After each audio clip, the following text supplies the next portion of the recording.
오늘은 요한계시록 10장 강의 세 번째 시간으로 복음의 다시 예언에 대하여 말씀을 드리려고 합니다. 요한계시록 7장에서 하나님의 인맞은 종 14만 4천이 새롭게 세워지고 나면 저들은 요한계시록의 말씀을 꿀같이 먹고 그 먹은 말씀을 많은 백성과 나라와 방언과 임금에게 1260일 동안 다시 예언하게 될 것입니다.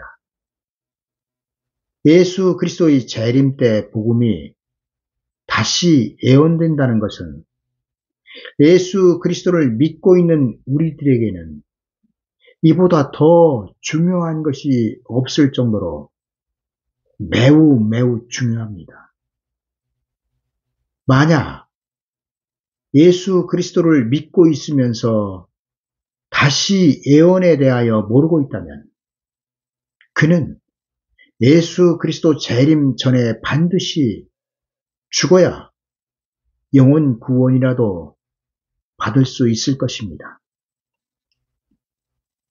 제가 겁주는 것 같습니까? 아닙니다. 여러분들에게 제가 겁을 주어 무슨 이득이 있다고 겁을 주겠습니까? 다만 저는 여러분들에게 하나님의 계획을 진심을 담아 성경대로 전할 뿐입니다. 이것이 하나님께서 제게 주신 사명이기 때문이지요. 비록 벽에다 대고 전하는 것처럼 답답하지만 하나님께서 제게 주신 사명이기 때문에 오늘 또 힘을 내어 전해봅니다. 복음이 다시 예언된다는 것에 대하여 예수 그리스도의 초림 때를 생각해 봅시다. 2000년 전 유대인들은 이미 하나님의 백성이었으며 그들은 죽으면 아브라함의 품으로 가기로 작정된 상태였습니다. 부자와 거지 나사로의 사후 세계에서 보듯이 우리는 구약의 구원받은 자와 구원받지 못한 자의 사후 세계가 아브라함의 품과 음부로 나눠져 있었음을 볼 수 있었습니다. 물론 구원받지 못한 자의 사후 세계인 음부는 지금도 그대로 있습니다만 구원받은 자의 사후 세계는 아브라함의 품에서 낙원으로 바뀌었습니다. 어떻게 구원의 장소가 바뀌었습니까? 바로 예수 그리스도로 인하여 피조물의 구원의 장소가 바뀌었습니다. 예수 그리스도께서는 십자가에서 인류 최초로 독생하신 그 자신의 이름으로 구원받은 강도에게 아브라함의 품을 말씀하시지 않고 낙원을 구원의 장소로 말씀하셨습니다. 아브라함의 품은 하나님의 언약이 아브라함에게 있었다는 것을 말씀하신 것이며 아브라함의 혈통으로 태어난 후손들은 아브라함의 품으로 자동으로 들어가게 되어 있었습니다. 그런 그들에게 어느 날 구원에 이르는 진리가 다시 예언되고 있었습니다.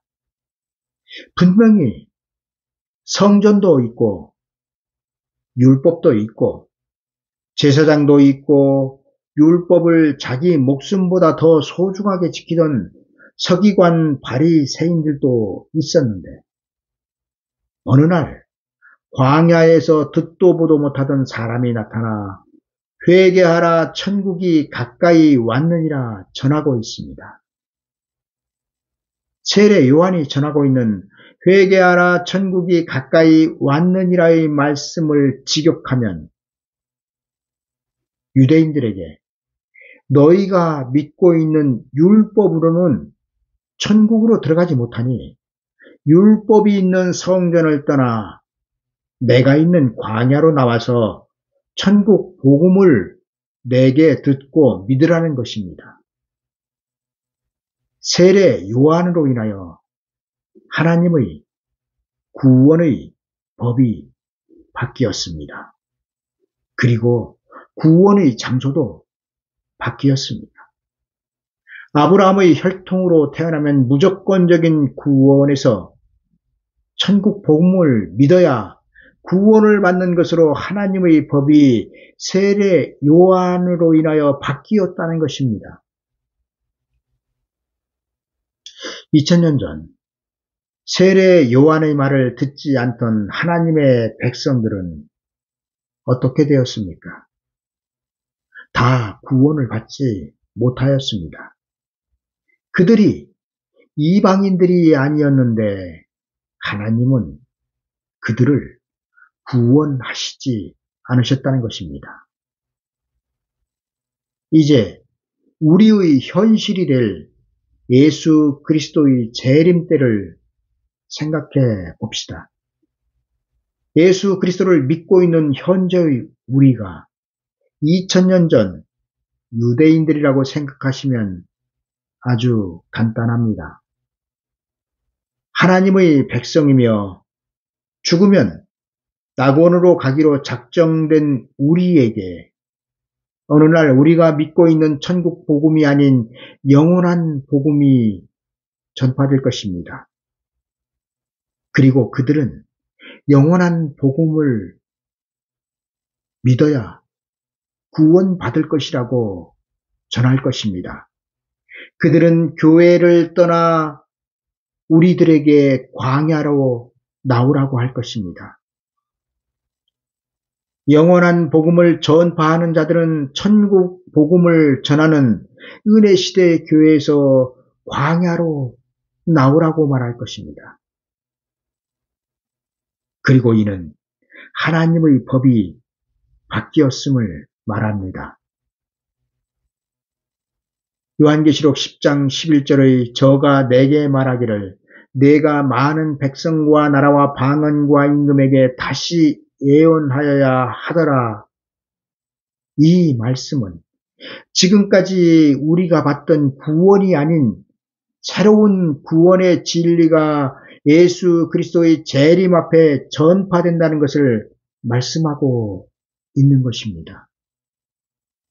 그리고 다시 전파되고 예언되는 복음이 영원한 복음인 것입니다. 여러분, 왜 2000년 전 아브라함의 품이 아닌 낙원으로 구원이 시작되었습니까?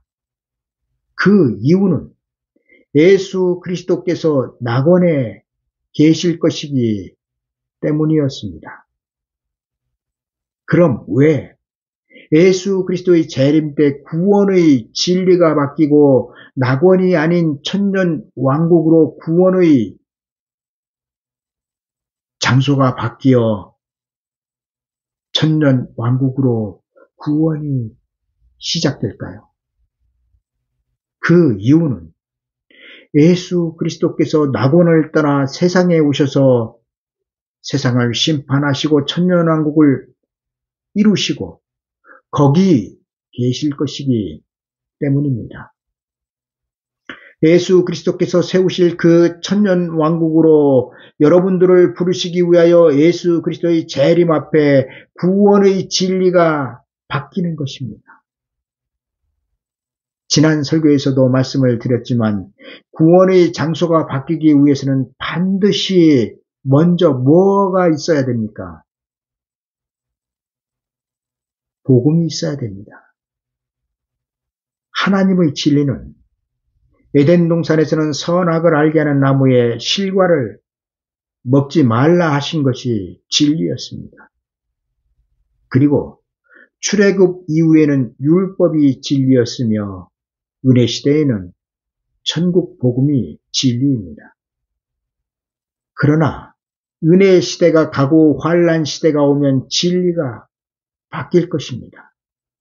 예수 그리스도를 믿기만 하면 조건 없는 구원을 약속하셨던 그 약속은 끝나고 조건 없는 구원을 약속받은 자들에게 새로운 구원의 조건이 생겨날 것입니다.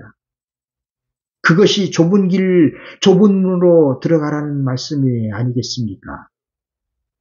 그것은 회개하고 천년 왕국으로 들어가기를 준비하라는 조건입니다. 천년 왕국으로 들어갈 준비를 하지 못하는 자들은 비록 낙원을 약속받았다 하여도 그 약속이 취소될 것입니다. 예수 그리스도의 초림때를 보면 그렇지 않습니까? 이 때문에 다시 예언에 대하여 알지 못하는 하나님의 백성들이 환난 때 구원받지 못할 것이라면 차라리 화가 미치기 전에 미리 죽는 것이 복이라는 것입니다. 이를 이사야 57장 1절에서는 의인이 죽을지라도 마음에 두는 자가 없고 자비한 자들이 치하여 감을 입을지라도 그 의인은 화에 전에, 그러니까 화가 그들에게 미치기 전에 치하여 감을 입은 것인 줄로 깨닫는 자가 없도다 말씀하고 있습니다. 교회에 환난이 오기 전 하나님께서 데려가시는 것도 하나님의 은혜일 때가 반드시 올 것입니다. 다시 예언이 시작되면 새로운 진리를 찾는 자들만 구원을 하실 것입니다. 그리고 하나님은 새로운 진리를 여러분들이 쉽게 찾을 수 있도록 새로운 진리를 여러분들에게 다시 예언하게 하실 것입니다. 저가 내게 말하기를 내가 많은 백성과 나라와 방언과 임금에게 다시 예언하여야 하리라 하더라의 말씀은 새로운 진리 천년왕국으로 살아서 들어갈 진리를 여러분들 앞에서 다시 전한다는 것입니다. 이때 다시 예언되는 그 진리를 듣지 못하면 2000년 전 예수 그리스도를 영접하지 못한 유대인들처럼 재림하시는 예수 그리스도를 영접하지 못할 것입니다. 종말을 얘기하고 예수 그리스도의 재림을 말하는 많은 사람들이 예수 그리스도의 재림의 징조는 이것이다 저것이다, 예수 그리스도의 재림의 때는 이때다 저때다 말들을 많이 하고 있습니다. 얼마 전 제 유튜브 애청자 중 한 분이 제가 요한계시록 말씀을 전하니 권면하신다면서 저에게 지리산에서 영의 양식과 육의 양식도 함께 준비하고 있는 목사님의 설교라면서 들어보라고 설교 링크를 제게 보내오셨습니다. 그분이 보내주신 성의와 혹시나 하는 마음에 유튜브를 열어보았습니다. 그런데 설교 제목부터가 저와는 전혀 맞지 않았습니다. 화면에 나타나고 있는 최근에 올라온 몇 가지의 설교 제목들을 나열해 보면 생존 배낭과 텐트를 준비하라, 환난 전 휴거는 사탄의 함정이다, 환난을 대비하라, 전시 행동 요령 4가지, 피난처 위치 선정 시 필수 요건 등이 제목으로 달려 있었습니다. 그러나 이런 설교 제목들은 문제가 참 많습니다. 왜냐하면 성경과 맞지 않기 때문입니다. 하나님께서 이 세상을 심판하시기 위한 시발점으로 그 년 월 일시에 사람 3분의 1을 죽이는 전쟁이 일어나게 하시는데 그 전쟁에서 살아남겠다고 생존 배낭과 텐트를 준비하며 전시에 어떻게 행동해야 하는지 대비하여야 할까요? 하나님의 심판을 사람의 힘이나 사람의 지혜로 피할 수 있을까요? 제가 이미 말씀을 드렸지만 요한계시록 9장에 기록하고 있는 여섯째 나팔 가진 천사에 의하여 놓이게 될 바람 잡고 있는 네 천사는 요한계시록 7장에서 하나님의 종들의 이마에 인치기까지 그리고 그 인맞은 종들이 1260일 동안 예언하기까지 바람을 잡고 있다가 그 예언을 마치는 기간이 끝나면 여섯째 나팔 가진 천사가 바람을 잡고 있던 네 천사를 놓게 되고 네 천사가 잡고 있던 바람을 놓게 되면 세계 3차 대전이 일어나서 사람 3분의 1이 죽게 되는 것입니다. 바람은 전쟁을 비유하고 있으며 네 천사는 전 세계를 움직이고 있는 네 나라를 말하고 있습니다. 네 나라가 어떤 나라인지는 알지 못하지만 분명 강대국일 것이며 전 세계를 현재도 좌지우지하는 나라들일 것입니다. 우리는 지금 전에 없던 미국과 중국의 무역전쟁으로 인하여 세계 경제가 이 두 나라에 의하여 움직이는 것을 경험하고 있습니다. 이처럼 가장 영향력이 있는 네 나라가 핵심적으로 전쟁을 억제하고 있을 때 하나님의 입맞은 종들이 나오고 그들이 인자의 때 구원받을 복음을 교회에 다시 예언하고 그 예언을 마치게 되면 나팔 가진 여섯째 천사에게 큰 강 유브라데에 결박한 네 천사를 놓아주라 할 것입니다. 그리고 바람을 잡고 있던 네 천사에 의하여 전쟁이 일어나게 되는데 이것이 세계 3차 대전입니다. 바람 잡고 있던 네 천사는 네 나라라고 말씀을 드렸는데 그 네 나라에 의하여 세계 대전이 일어나게 된다는 것이 요한계시록 9장에서 기록하고 있는 그 년 월 일시에 이르러 사람 3분의 1을 죽이기로 예비한 전쟁입니다. 그리고 이때 모이는 군대의 수를 성경은 이렇게 기록하고 있습니다. 마병대의 수는 2만만이니 내가 그러니까 요한이 그들의 수를 들었노라 기록하고 있습니다. 군대 2억이 동원되는 전쟁이 일어나기 전 천년 왕국으로 들어갈 하나님의 백성들의 구원은 이미 끝난 상태가 될 것입니다. 그리고 세계 3차 대전이 끝나면 적그리스도가 나오게 되고 적그리스도가 자기의 이름으로 전 세계를 통치하게 될 것입니다. 하나님은 이러한 일이 일어나기 전 천년 왕국으로 들어갈 그 백성들을 그러니까 알곡이 되겠지요. 교회를 추수한 다음 그 알곡들을 하나님의 예비처에서 보호하셨다가 천년 왕국이 이루어진 다음 그 나라에 살아서 들어가게 하실 것입니다.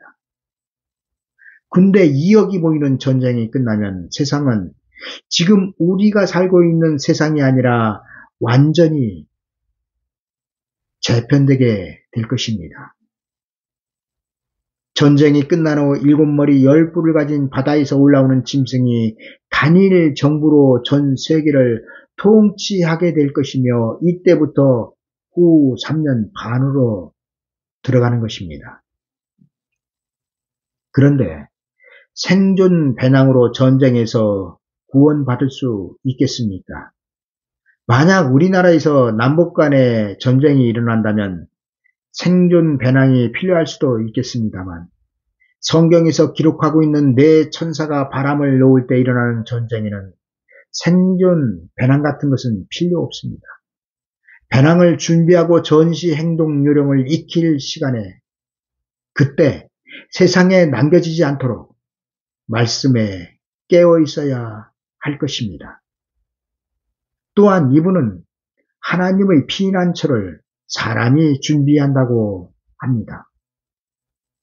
사람이 쉽게 찾을 수 없는 첩첩산중에 소행성이 지구와 충돌할 때 쓰나미 등을 피할 고지대에 하나님의 피난처를 만들어야 한다고 합니다. 그러나 하나님의 피난처 예비처는 하나님이 준비하시는 것이지 사람이 준비하는 것이 아닙니다.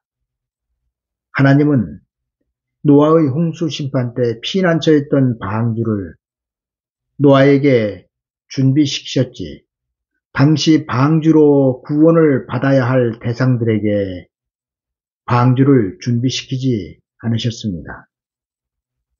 노아 홍수 때 구원의 대상들은 그저 노아가 전하는 심판의 소식을 듣고 방주로 들어가기만 하면 되는 것이었습니다. 예수 그리스도의 재림 때에도 구원받을 대상들이 아무리 많은 것을 준비한다 하여도 그들의 귀가 예언하는 자들의 그 예언의 소리를 듣지 못하면 아무 소용이 없을 것입니다. 그런데 지금까지 말씀드린 것보다 더 심각한 것이 있었습니다. 시간이 좀 길어도 이것은 말씀을 드려야 할 것 같습니다. 왜냐하면 이제 곧 요한계시록 11장을 말씀드릴 텐데 요한계시록 11장을 사람들이 얼마나 엉터리로 전하고 있는지 말씀드리기 위함입니다. 제게 들어보라고 설교 링크를 보내신 분은 지방에서 전도도 매일같이 하신다고 합니다. 예수 그리스도의 재림에 관하여 많은 관심도 가지고 계십니다. 구원에 이를 진리를, 구원에 이를 말씀을 사모하시는 분입니다. 저와는 일면식도 없지만 보내온 글을 볼 때 지리산에서 영의 양식과 육의 양식을 준비하는 목사님을 굉장히 신뢰하는 것으로 느껴졌습니다. 지리산으로 직접 찾아가서 말씀을 들었는지 아니면 영상으로만 접했는지는 잘 모르겠지만 보내주신 링크를 통하여 말씀을 전하는 자의 심각한 문제는 바로가 꾼 꿈을 요셉이 해석하는 7회 풍년과 7회 흉년을 7년 대환란으로 해석을 하고 있었습니다. 7년을 절기로 해석하여 2022년 속죄절부터 2029년 가을 속죄절까지를 전 3년 반의 기간이라고 이분은 말합니다. 그리고 전 3년 반의 기간 중인 2026년 가을 절기 나팔절에 예수 그리스도께서 공중 강림과 그때 휴거가 있을 것이라고 설교하고 있습니다. 그리고 후 3년 반은 2026년 3월부터 2029년 9월에서 10월 중순까지가 후 3년 반의 기간이라고 합니다. 그리고 이 기간 동안 적그리스도가 등장하고 그로부터 7개월이 지난 후 2026년 가을 나팔절인 9월 중순부터 10월 초순에 예수님의 공중강림과 휴거가 있을 것이라는 것이 이 사람의 주장입니다. 또한 제3성전도 말하고 있던데 이것까지 말씀을 드리면 너무 길어지기 때문에 다음에 말씀을 드리겠습니다. 여러분, 이분의 주장대로라면 예수 그리스도의 공중 강림이 채 1년 몇 개월밖에는 남지 않았습니다. 제가 설교를 하고 있는 지금이 25년 4월인데 26년 9월이나 10월에 예수님이 공중으로 오신다면 우리에게 남은 시간은 길어야 1년 반밖에는 남지 않았습니다. 그럼 전 3년 반의 기간이 이미 1년 반 전에 시작되었고 우리가 구원받을 시간은 1년 반밖에는 남지 않았다는 것입니다. 그러나 이는 거짓말입니다. 왜냐하면 전 3년 반의 기간에 있어야 할 하나님의 역사가 아직 일어나지 않았습니다. 전 3년 반의 기간에 있을 하나님의 역사는 무엇입니까? 전 3년 반에 있어야 할 가장 큰 징조 중의 하나는 천국 복음이 끝나는 것입니다. 천국 복음이 종이축이 말리는 것 같이 떠나가고 세상에서 구원이 끊어져야 그때부터 14만 4천 두 증인에 의하여 천년왕국으로 들어갈 새로운 복음이 전파되는 것입니다. 이것이 계시록 10장 11절의 저가 내게 말하기를 내가 많은 백성과 나라와 방언과 임금에게 다시 예언하여 하리라의 말씀인 것입니다. 예수 그리스도의 초림 때 가장 큰 징조는 무엇이었습니까? 세례 요한이었습니다. 세례 요한이 이미 하나님의 백성이었던 유대인들에게 천국 복음을 전하는 것보다 더 큰 징조가 없었습니다. 그리고 예수 그리스도의 재림 때에도 가장 큰 징조가 두 증인이 굵은 베옷을 입고 영원한 복음을 교회에 다시 예언하는 것이 가장 큰 징조입니다. 두 증인이 굵은 베옷을 입고 예언을 시작하는 기간은 전 3년 반에 일어날 일들이며 이 기간이 끝나면 전쟁이 있게 될 것입니다. 그러나 아직 하나님의 새로운 종 14만 4천은 세워지지 않았으며 두 증인의 예언도 시작되지 않았습니다. 두 증인의 예언이 시작되면 은혜시대 교회는 단이나 만화입니다.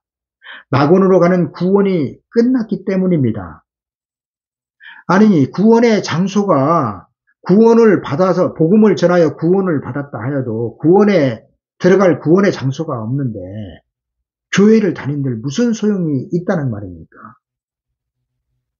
이런 것을 알고 전 3년 반이 언제부터 시작되고 후 3년 반이 언제부터 시작된다는 것을 말해야 할 텐데 성경적인 아무 근거도 없이 점쟁이식으로 자기의 생각을 하나님의 말씀이라고 전하는 것은 사기꾼에 해당될 것입니다.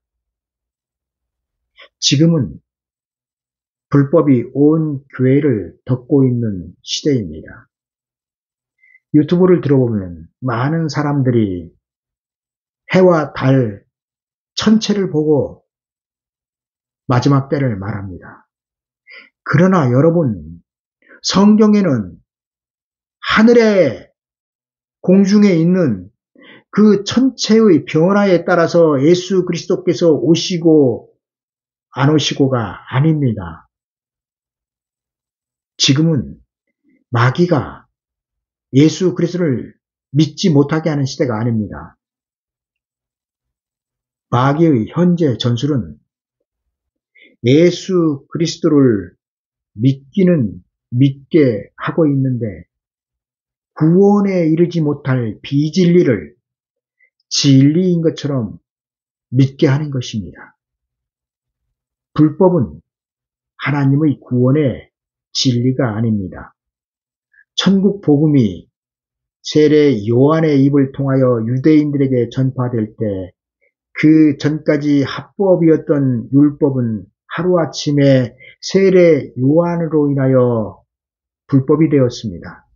천국 복음 앞에 율법이 불법이 되었다는 것입니다. 그러나 마귀는 계속하여 유대인들에게 충동질하였습니다. 너희가 여태 믿어왔던 율법이 진리이다. 세례 요한은 가짜이다. 이단이다. 그리고 결국에는 그를 죽이게 하였습니다. 그리고 예수 그리스도의 재림 때 두 증인의 입을 통하여 천년 왕국으로 들어가는 새로운 복음이 전파될 때도 예수 그리스도의 초림 때와 동일한 일이 벌어지게 된다는 것입니다. 예수 그리스도의 재림을 맞이할 복음은 천국 복음이 아니라 영원한 복음입니다. 영원한 복음 앞에 천국 복음은 불법이 될 것입니다. 마귀는 예수 그리스도의 재림 앞에서도 천국 복음이 진리라고 말할 것입니다. 그렇게 교회를 충동질할 것입니다. 하나님의 구원의 법이 바뀌었는데도 마귀는 이를 최대한 감추고 교회의 천국 복음으로 예수 그리스도의 재림을 맞이할 수 있다고, 천국 복음으로 휴거할 수 있다고, 천국 복음으로 천년왕국으로 들어갈 수 있다고, 천국 복음만 믿으라고 계속하여 말할 것입니다. 그리고 결국에는 천국 복음으로는 예수 그리스도를 영접하지 못하며, 천국 복음으로는 천년왕국으로 들어가지 못하며, 천국 복음으로는 육체의 구원을 받지 못할 것이니 새로운 복음을 믿어야 한다고 말하는 그들을 죽이게 할 것입니다. 이것이 마귀가 교회를 미혹하는 최후의 수단입니다. 그러나 하나님은 이미 젖은 예수 그리스도의 재림 때 구원의 양식이 아니라고 성경에 기록하게 하셨습니다. 여러분, 젖은 무엇을 말하고 있습니까? 어린아이의 신앙, 영혼 구원을 말하고 있습니다. 천국 복음이 젖입니다. 그리고 단단한 장성한 자의 먹을 양식은 요한계시록 영원한 복음입니다. 왜 예수 그리스도께서 슬기로운 처녀와 미련한 처녀를 말씀하셨으며 알곡과 쭉정이를 말씀하셨는지, 왜 복음이 다시 예언되어야 한다고 말씀하셨는지, 여러분, 이런 것들이 눈에 훤히 보이지 않으십니까? 여러분들의 그 신앙 연륜이라면 이제는 하나님의 뜻을 알아야 할 것이 아니겠습니까? 아직 이러한 것들을 분별하지 못하고 2026년 예수 그리스도께서 재림하시느니 휴거가 있다느니 이런 소리에 귀를 기울이신다면 여러분들은 아직 의의 말씀을 경험하지 못한 자이며 먹지 못한 어린아이이며 젖이나 먹고 있는 신앙입니다. 그러나 어린아이 젖 먹는 그 믿음과 신앙으로는 다시 오시는 예수 그리스도를 영접할 수 없다는 사실을 깨달으시기 바랍니다. 감사합니다.